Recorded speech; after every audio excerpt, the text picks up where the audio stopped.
This budget they would be putting a lot of to the infra and defense and stuff, and also the PLI schemes and are helping the manufacturing sector, which would in return create jobs for the students like us. So I think that is gonna help. So I think they should invest a little more on PLI and make more it more viable and reachable to everybody else. Income tax rates will be amended, and I think that income up to 10 lakhs will not attract any taxes. This means that individuals who are earning up to 10 lakhs will not have to pay any taxes. This means that the disposable income in the hands of individual increase.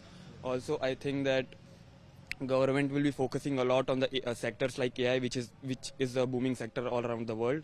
And also I think that a lot of infra budget will be focused on railway sector with the plans of running Vande Bharat trains across India. So I think that railway sector will get a lot of benefits from this budget. I think for the MSME sector, some sort of tax cuts would be very beneficial. And apart from that, booming sectors like microchips or semiconductor sectors would really benefit from a scheme that would help them produce more. According to the Economic Survey of India that was presented yesterday, so I think that the infrastructure spending will increase a lot. So infrastructure spending will also create opportunities, employment opportunities for us students, and moreover, there was also that the public spending will not be enough for that. So I think the infrastructure spending will have some kind of support and incentive, also be incentivized so that private sectors play an important role to bridge the gap.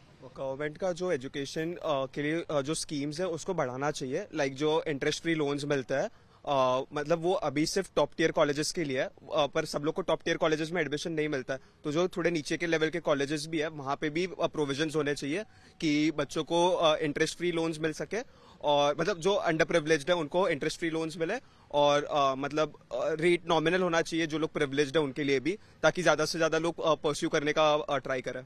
अगर आप China का देखें तो China में भी सबसे ज्यादा growth manufacturing की वजह से हुआ, सर्विस की वजह से नहीं हुआ. तो मैं एफएम से यही कहूंगा कि मुद्रा लोन्स वगैरह जो लोन स्कीम्स थी, पीएलआई स्कीम्स थी, जो नए नए मैन्युफैक्चरिंग सेक्टर्स को, जो नए बिजनेसमैन आ रहे हैं उनको बहुत ही कम दाम पे लोन मिल रही है, वो ज्यादा बढ़ाए और उनमें इंटरेस्ट बहुत कम रखे, जिसकी वजह से नया मैन्युफैक्चरिंग सेंटर बने इंडिया, और इससे ही हम अपना ग्रोथ कर सकेंगे.